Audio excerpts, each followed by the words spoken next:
Hello and welcome to my Photoshop tutorial. Today we're going to be taking this rendering straight from V-Ray. It's not too exciting, a little drab, and elevating it to be a little bit more stylistic like this. So getting quite a bit of texture, some good light play, some line work on here that gives it a fun sort of early concept look, but still has enough information that you can really understand how this building's working and how the general feel of this building might be, but it's not too detailed where you're getting into a whole lot of mess. There's no interior information. Everything is basically presented in the surface, but still has a nice, fun look to it. So to get from here to here, we'll go through a series of steps and really just kind of take this one piece at a time to start to elevate it. So first thing I want to do is get a sky here in the background. As you can see, my rendering came straight out of V-Ray. I also have my material IDs right out of V-Ray. So make sure to check my rendering tutorials to see how to output this material ID layer. This will be important for just quickly selecting my windows. There's not a lot of materials in this particular project. It's basically these window frames, the brick, and the glass, but the concepts can apply to a more complex model. So first thing I'll do is I'll add a sky to this image. So here I have my sky, copy and paste. I'll put that in the back there, so we have it just sort of floating in the back. And you can see this is all going to be a little bit dark at first, but we'll brighten it up as we get through it here. But basically, I want my sky to just be like sort of a nice color gradient from like the darkest to the lightest over here. Now that we have that in there, let's start to get the color a little bit brighter and a little bit better matching here. So the first thing I'm going to do is just make an adjustment layer that's going to sort of apply to all the layers below it. I'm going to make an adjustment layer for exposure. I'm going to make an adjustment layer, just this little half circle right here. If you click here, you'll see the drop down. I'm going to also bring up my gradient map. So the gradient map, for whatever reason, just went to this orange black gradient. I don't want that. I want a black white gradient. So this is my way of sort of desaturating the image rather than just changing the hue saturation. I like to do a black and white gradient map. I think it ups the contrast a little bit and feels a little bit nicer. And so, but of course you don't want this image to be completely this black and white. So if you just change the opacity of this, it's just sort of a different way to control the saturation of your image. So I'm just going to keep that at, let's say, about 40% here.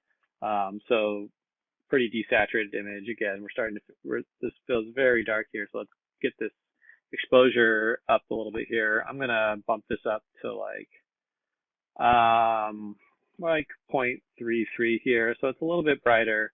I'm not too concerned about the brightness yet because we have some other ways that I'm going to be brightening up this image, but I just want to get a kind of general overlay on top of everything. The other adjustment layer I want to add here is just brightness and contrast. I just want to up my contrast just a hair here. There, good, about 10. So the reason I like to do these adjustment layers rather than just adjusting the actual V-Ray rendering is it's just a lot easier to kind of come back and forth. And as we add filters and people and trees, I'll occasionally come back in here and decide that I'm too saturated, not saturated enough. It's too bright, it's too dark, and I'll just kind of keep wiggling these things. It's nice to just sort of know where 0, 0 is and how far you've come off from that. And just keep coming in here and being like, okay, actually this feels better. But then I might come in here and add some trees and it's too bright, so I'll pull it back down a little bit. So I'm able to just kind of keep these running sliders that sort of mandate all the layers below it. So the first thing I want to do when I start to break this thing apart is I actually want to dissect it a little bit and get all the different materials onto different layers, so I can kind of individually play with their lightness and darkness. Again, the goal of this is to see how much work you can do in Photoshop rather than V-Ray. I mean, this V-Ray rendering is nothing special here. Basically, I have an HDRI, which if you watch the rendering tutorial, you can see how I got that sky reflection in the background, but it's nothing special, right? It's just a little bit of blues and some clouds. My window frames are quite simple, and it's basically just a generic brick texture, not a whole lot to this. So we're going to be adding all of our style in Photoshop, again, because a lot of times in V-Ray, you can spend hours and hours to get things to be absolutely perfect, where if you just get them sort of 80%, you can Photoshop with a few brightness and saturation and contrast, you can take them that extra 20% in just a matter of minutes instead of the trial and error that V-Ray can produce sometimes. So let's start to break this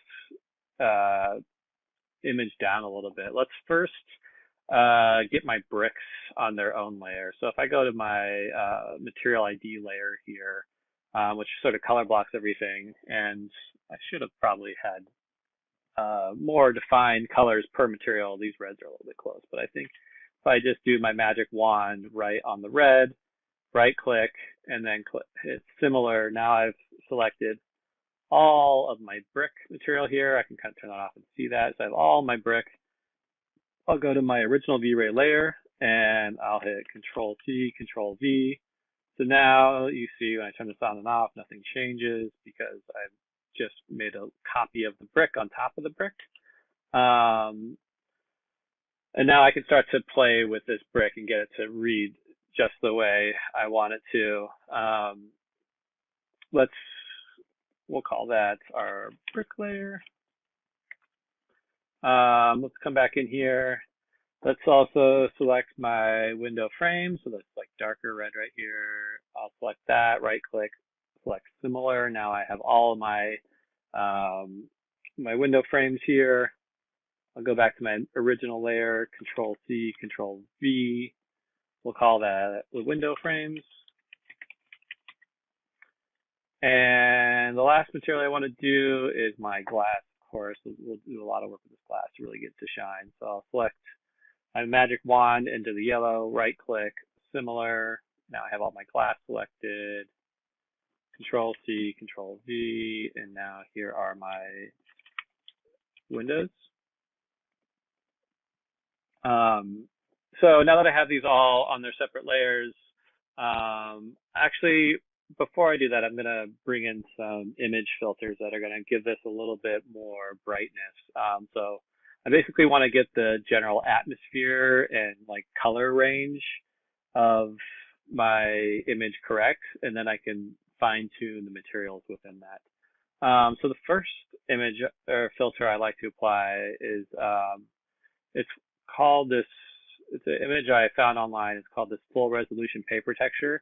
Essentially, you can find lots of free images like this online, right? This is just it's basically a high resolution picture of like construction paper. It has just a little bit of texture on it and some white. It doesn't seem like it would be much, but you'd be surprised what this can do using our blending layers. So I'm just going to Control A to select all of that, Control C to copy that, Control V. I'm going to put this up here on top so it's affecting everything below it, and Control T to scale. I'm just going to drag this out and just make it sure it's big enough to kind of cover my whole screen here.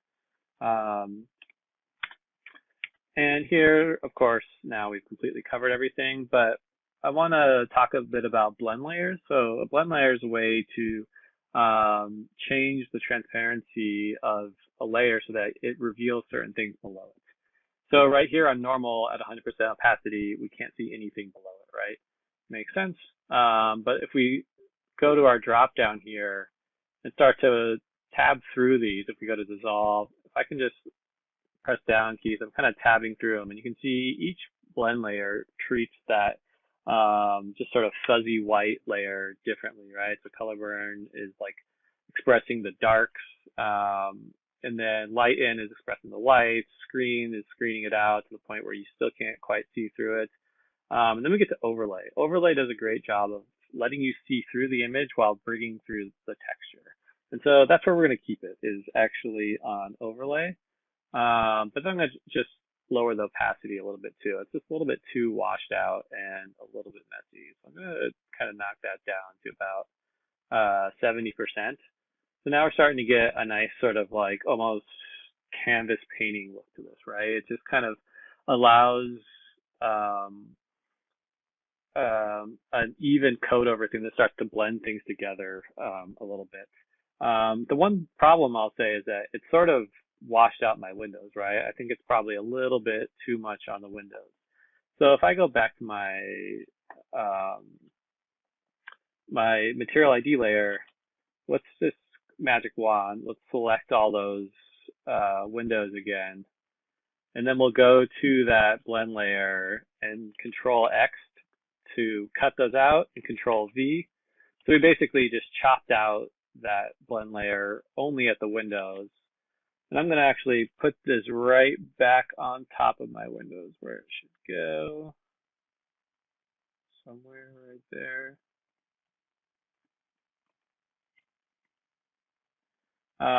Because I still want to keep it on the windows. I just don't want it to be as strong. So by just separating onto its own layer, I can change its opacity independently. So maybe that's more like at 50%. So it's a little bit better.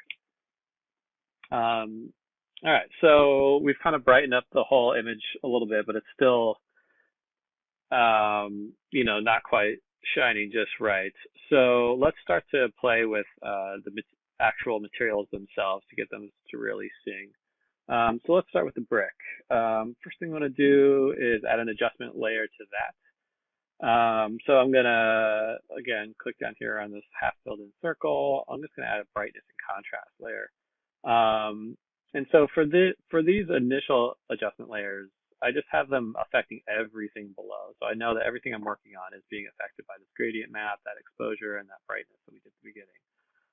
But I want to do an adjustment layer only for this layer. So when I'll do that again. When I click the add adjustment layer, I'm on my brick layer, I click add adjustment layer and I hit brightness and contrast and it pops out here, right? So if I were to change the brightness, it would change the brightness for everything below it, just like the ones above did. But what I want to do is only affect my brick layer. So while I'm hovering over brightness and contrast, if I just click Alt, you'll see that right when I'm in between the two layers, I get this sort of white square with a down arrow. If I click that, now this little arrow has popped up here, and now my brightness and contrast is only affecting this brick layer. So I can play with what some options would be, and I just know that I will only really work affecting the brick right here, which is ideal because I want to sort of fine tune that independently. And again, I like adding adjustment layers.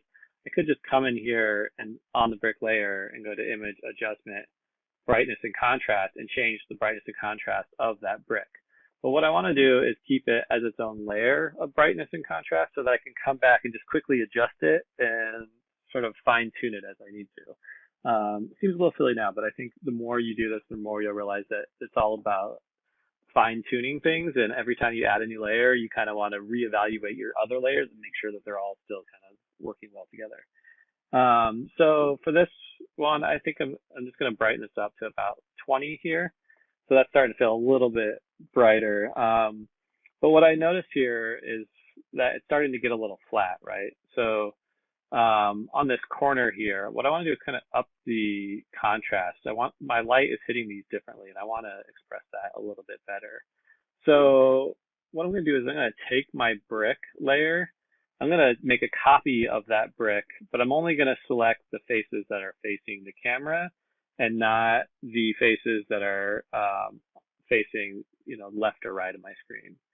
So on my brick layer, if I simply just do my marquee selection tool, and since my images have verticals, I can come and just sort of select right to there. Then I'm going to hold shift so you can see the little plus sign adds there. And I'm going to select this face right to there. I'm gonna hold plus sign and select these two faces. Actually, I guess I'm gonna select all of these faces because they're kind of perfectly in elevation here. And then I'm gonna select the rest here. So what I'm gonna do with these is I'm going to hit Control C, Control V. So now I essentially made a copy of that brick on top of it. Oops.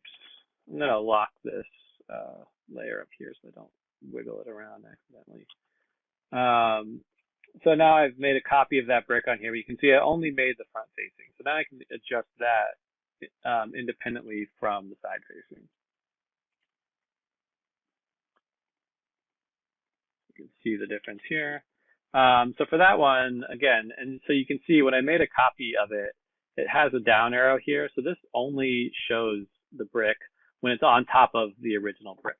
So if I take this and I slide it over, see how it disappears? It's because it's masked onto the original brick, which is fine because this is all sort of my brick editing layer right here. So everything goes back to my main brick piece. So I'm going to take this and I'm going to do another adjustment layer to it, and I'll add a brightness and contrast layer. Again, I'm going to hold Shift and make sure that I see that arrow. So now the brightness and contrast is onto my front-facing brick. Front brick, which is on top of the brightness and contrast, which is on top of the main brick. But really, all that you can see about it is just it's the side brick.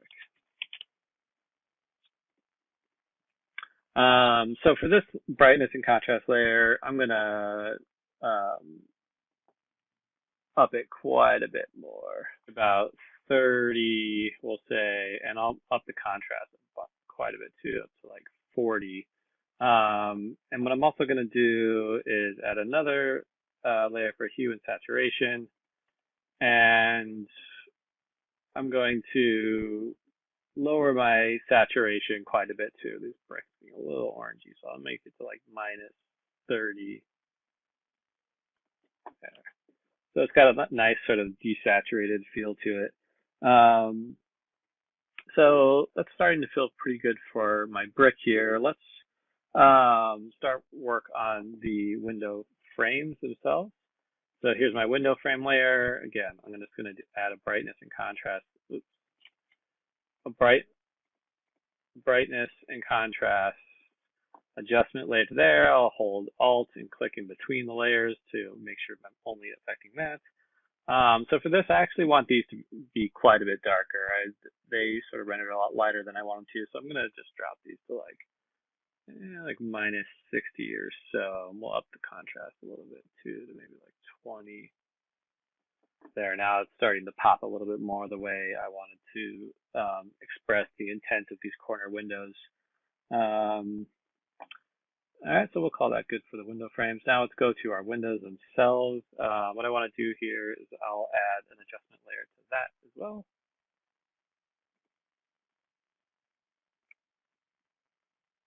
Do a brightness and contrast. And for the windows, I actually want to darken them a little bit to make sure that they're reading correctly with the darkness of the sky, and I'll up the contrast a little bit too. Maybe like 50. Starting to get a little bit similar to what we're showing in the sky there.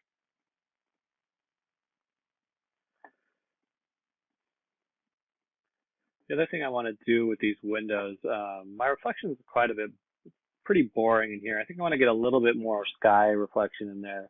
So one thing I could do is basically, since I have these windows cut out, I'm basically going to use this as a mask. So I'm going to open up a different sky here. I'll just Control Alt, Control Copy that. And I'm going to Control V right on that top of that Windows layer. And you can see when it comes on top of here, because it's in between my brightness and contrast, it automatically attributes it to only my windows. So this ends up being sort of a mask for my windows, right? So you can see that sky came in there and it's only showing up where it's behind my windows. So I can just get a little bit more definition there than I had before. That might be a little bit too extreme of a reflection, so I'm just gonna tone that down a little bit. But I do want some like more definition in my windows and not just a solid color. So maybe it's something, like 60% or so. So that's feeling pretty good right now.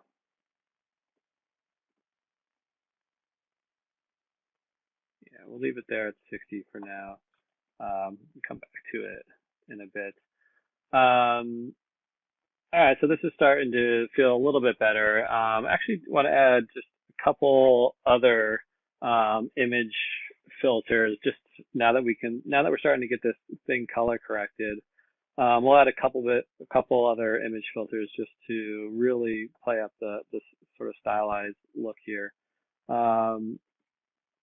So the first is I have this image here. It's almost just like a um, washed out sort of yellow concrete texture. Again, these are just random textures I just found online that were just free downloads that I thought can start to overlay and bring some life to renderings. So I'll hit Control Alt, Control C, close.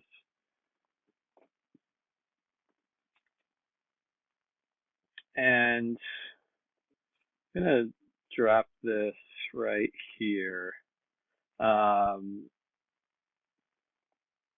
And of course, it's coming in way, way, way too bright. So again, I'm going to play this blend layer a little bit. I'm going to go to put it on an overlay again. I'm going to drop the opacity way, way down, maybe to like 30 here. So you can see what happened because my background is on a separate layer, which I simply just lassoed out before this was started so I can adjust the background separate from my actual rendering.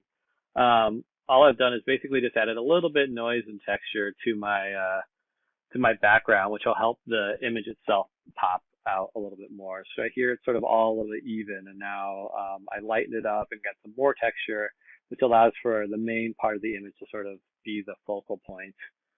So it's starting to feel a little bit better. I'm gonna add another filter here that I like to use a lot.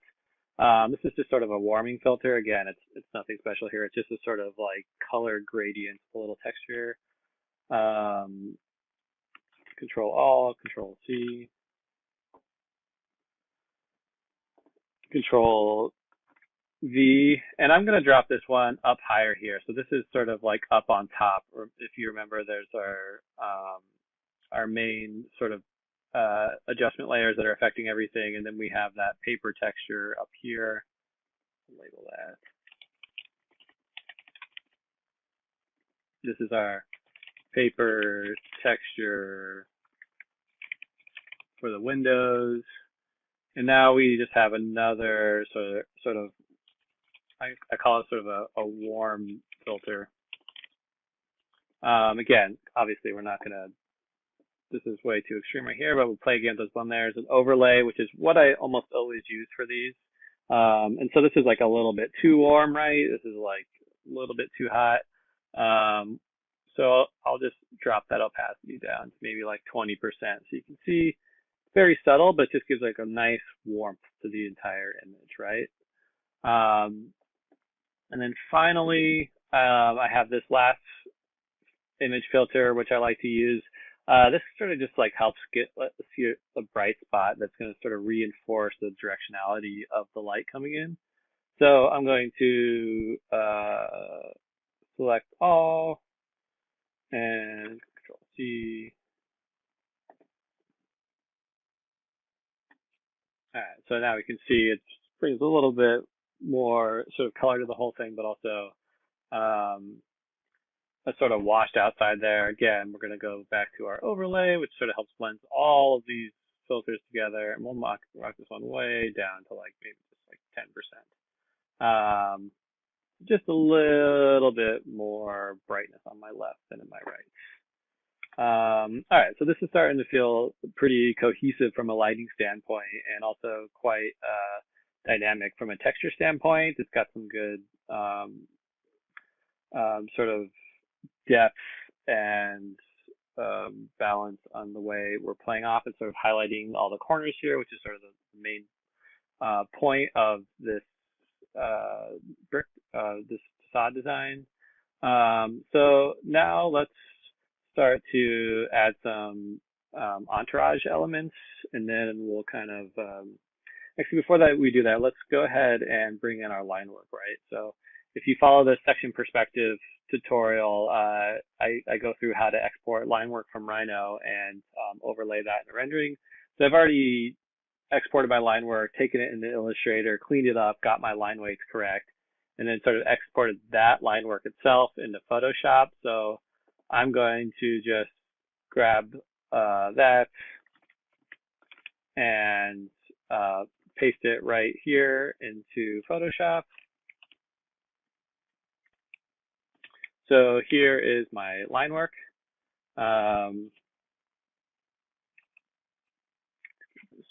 Aligned just right here.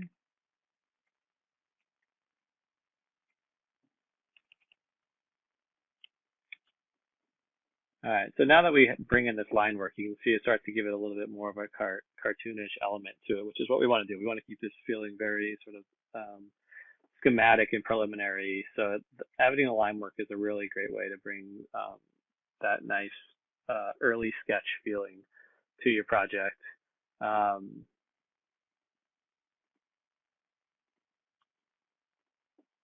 now that we have our line work on top of here, what I actually want to do in this case is inverse my line work. So I actually want the light line work on here. You can see the images.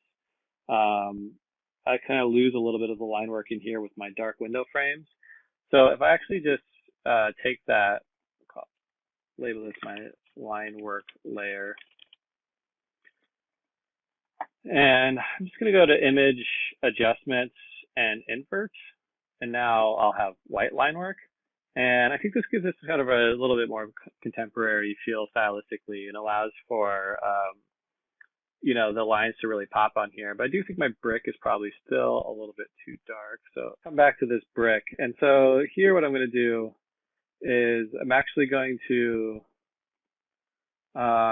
select that brick layer that we cut out, because I only want to darken those front bricks and not our side bricks that are catching more light.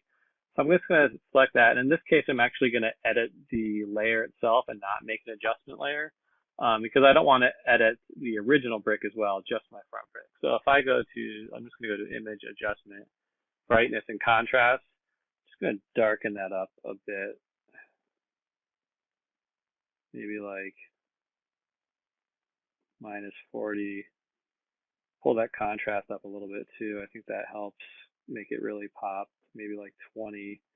Now this brick starting to read a little bit better. And we're also getting a lot more contrast on these corners here, which sort of, you know, gives a little bit more depth to the image.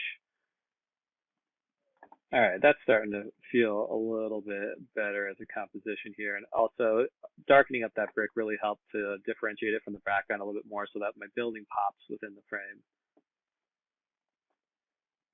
All right, now that we have a pretty good composition going on here, we have some nice line work on top that sort of helps create a more cartoon-like preliminary sketch feel. We have this sort of watercolor canvas-like background and texture. We have the line work on top of our brick. We have a little bit of reflection in our windows to help with that reading there. Let's start populating with some entourage. So I'm going to just first bring some trees into here. So again, these are just free trees I found online. They're like nothing fancy. You don't need to, they're just going to sort of give a sense of scale and a little bit of greenery here. So don't overthink, you know, what tree and what species is correct and where it should be and all that stuff. So I'm going to bring this actually on top of, sorry, I just need to make sure it's above my line work layer. All right, so I just want these trees to be on top of the line work layer, but underneath all of my other main layers here, so that they're being affected by all those filters as well. So I'm gonna kind of bring this just tree off to the left here and scale it down a bit. So Control T and just grab the corner and bring it down. So for scaling trees, typically what I like to do is I bring in a guideline that sort of gives you eye level. So in this rendering, I set it up so that the horizon would be exactly at 6 feet as a way to sort of get my proportions correct and make it feel like street level rendering. So when I take this down here, I'm going to bring my guideline to about 6 feet. So I know that by the size of these doors that 6 feet is right about here. I can also see that my vanishing points, if these were lines to connect, it basically they'd all meet, even all these ones and all these ones would meet right at that horizon line, which is where my eye level is. So I like to set a guide there so I know where all my people are going to line. And just to give a quick sense of scale, that's basically 6 feet off the sidewalk. So for my tree here, I'm going to say that the lower part of the canopy is up at around like 8 to 10 feet. So I'll kind of leave it here off to the left, just kind of covering up part of the building, but mostly kind of, hiding that context over there. I'll do a few little adjustments to it. I'll just like maybe brighten it up a little bit, lower some of the contrast. If it's too saturated, I might knock that saturation down, like -20 or so. Let's grab another tree, copy this into here. This tree has a background, so I'm just going to magic wand the black, select similar, Control X, so that I just have the actual tree itself. And I'll bring this over here to the right a little bit. This will sort of hold my right edge. A lot of white space over there that I really want to tie in. I'm going to make this tree sort of like significantly bigger. This is a bigger species of tree that feels like it might want to be something more like this. It's nice to get some overlay with the building and sort of help with all that white space over there, to really find, help with this composition, just to hold my edges and bring a little greenery into the image. Say this tree a little bit too saturated, a little bit too contrasty, so I'll just do a couple quick adjustments here. Basically, any image you import into your Photoshop file, you're going to want to adjust the brightness and saturation, or the brightness and contrast, and the hue and saturation. It'll keep your image from looking super choppy and collagey, because every image you find on the internet is going to be some sort of different level of brightness and contrast levels and hues and saturation. So you want them to all sort of read in the same language. So by desaturating and adjusting the contrast and just letting your eyes sort of let it feel like it sort of sinks into the image will be a way to make sure that it feels like a nice cohesive image when it all comes together. So that's starting to feel a little bit better there. Now let's start to add some people. So I'm just going to go to my people library.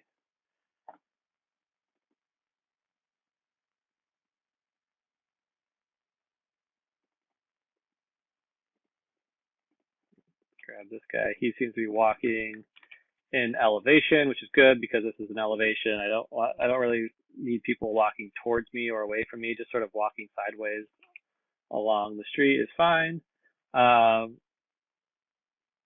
And for my people here, I'm just going to scale them down so that his eyes are at eye level with the guideline that I set up, because we'll just assume this guy is about 6 feet tall. So his eye line should align with my eye line, and that's how we know that he is to scale. And for my people, what I'm going to do is I'm going to actually just change their saturation to be completely black and white. I think in this image, we'll just let the only color be a little bit of the nature and the bricks, and some really subtle in the sky. But again, always going to adjust my brightness and contrast for the people to make sure that they match my scene. And when you have some areas that are a little bit, like his genes maybe are a little bit reading too strong, what you can do is go to your shadows, image adjustments, shadows and highlights. I like to use this sometimes. Essentially what it does is it brightens the darkest darks or darkens the lightest lights.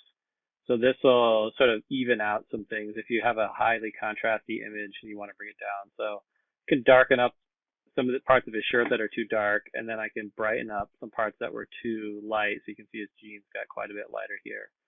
So if I just click OK and kind of show you what that did, he was a lot more contrasty here, and now it's just a little bit more balanced and even. Again, super subtle, but these are the kind of details that can really tie it together. So we'll put him here, add a few more people.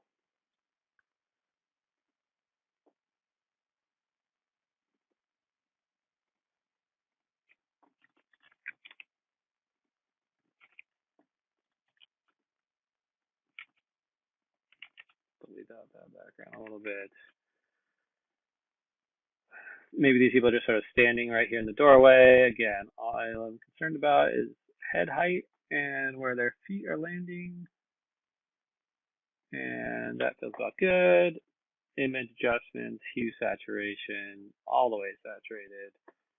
Image adjustments, shadows and highlights. Again, just balance this out here a little bit so that it reads a little bit more even.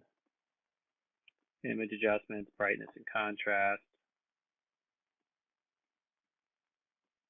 Turn that contrast way down. There we go. I'll just add a few more people.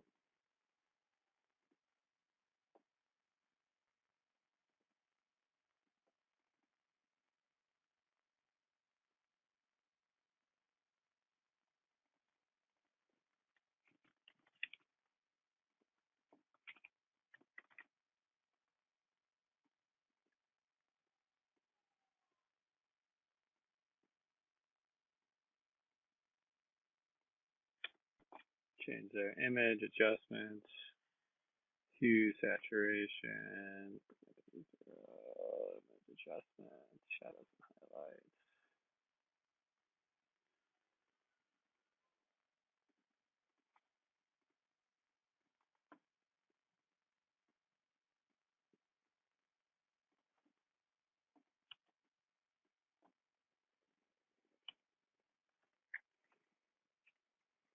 All right, so that's starting to read like just a little bit of noise and traffic here on the ground level, just to bring some sort of visual interest. So the last thing I want to do is maybe just fine tune. Now that I have like everything else reading pretty evenly and nice, what I want to do is just take one last pass at the glass. There's some spots down here that are a little bit weird. They don't quite make sense. So you can see this is just a little bit too foggy and washed out. And I want to bring back some of that initial context reflection down there. And I also want to get maybe some tree shadows reflected in the glass.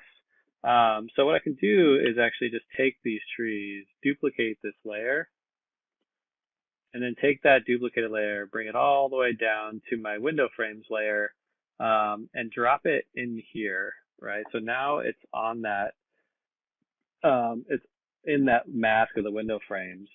So I can't actually see it here, but if I hit Control T and I start to move this, I can start to see it. Oh, sorry, wrong layer, not window frames. I want it in my windows. So I'll actually drop it all the way down to here. Control T, and now I can see it only shows up in my windows. So what I'm going to do is sort of move this over here a little bit and have it, maybe drop it down just a little bit. Sort of compose. I just want a really subtle tree reflection in my windows there. So I'm going to bring that in here. And then what I'm going to do is lower the opacity of it quite a bit. So just a little bit reflection there. It helps that make those feel a little bit more realistic. I'm gonna do the same thing with my other tree over here, make a copy of it, bring it down to my Windows mask down here, and then Control T as a way to just kind of scoot it over. Just let it sit in there a little bit. Let it down a little bit. Now that can kind of float as a reflection, and I'll lower the opacity. So it's got just a hair of a reflection there. So that starts to make those windows feel a little bit nicer. I'm gonna turn, leave that there. I think one thing, my sky texture here is maybe a little bit too strong. I'm gonna lower that opacity to maybe like 20%. So I can just start to get a little bit more darkness down here. I also think that maybe my paper window texture is a little bit too strong as well. So I'm gonna drop that down.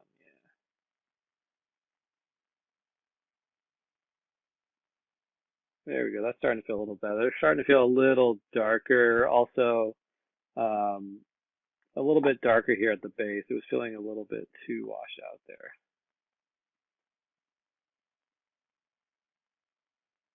So it's just kind of a balance, right, of like getting all these multiple layers on top of each other of like what's reading as primary, what's secondary. Some rules of thumb are generally you want your windows to be a shade darker than your sky, right? So we have this gradient coming through here where general, my middle of the average of my sky, you can sort of see here. My windows are just sort of a hair darker, but they have the same color hues. Down here at the base, the reflections are more of what the buildings are behind me, so it gets a little bit darker. Um, and then I have this sky in here, which is just helping me get a little bit of a texture, like sky cloud texture in my glass. Then I brought these subtle tree reflections in here as a way just to make that glass shine a little bit better. So now if we step back, some other things I just want to kind of touch on real quick is just thinking about composition, right? So these people, I sort of haphazardly dropped them in here, but really what you want to do is start to think about the places that can use a little bit of life on your image, right? So you never want to stack people too evenly. And I would say that if I look at these where these people are, they're a little bit too one thirds on top of each other. I want to keep my eye busy around here, so I'm actually going to slide these people over maybe towards this door. That helps kind of throw the offset of the balance, right? Two people kind of over here and then one over here, where the small tree here, but the big tree here, as a way to sort of, keep a good balance within here. Also, this big, solid brick wall here that's, essentially going to be trash storage for the building. But I want to, it's sort of a blank space visually. It's a perfect place to add this scaly figure that is walking and gives a little bit more motion to that blank spot right there. So this seems like a good spot, as opposed to putting them right here on that line right there. That feels funny right on that line, or sort of right on the tree or just past the tree. Just kind of into frame in front of that brick is a nice way to see how that meets it. And honestly, these people are a little weird with that frame right behind them. So what I do is scoot them over just a little bit so they're kind of off center from there. And these are the kind of things that you want to think about is all your alignments and misalignments and where things are falling, so that they generally help, everything should help reinforce the composition. Even what the people are doing are reinforcing that this is a residential building, that people might be walking their kids. Even sort of the gathering space that's out in front of the lobby leads you to believe this might be more of a little hangout zone. All of these little details are ways to reinforce what the architecture is doing, but do it in a sort of stylistic way that it makes for a beautiful presentation. So we'll wrap it up right there, and thanks for watching.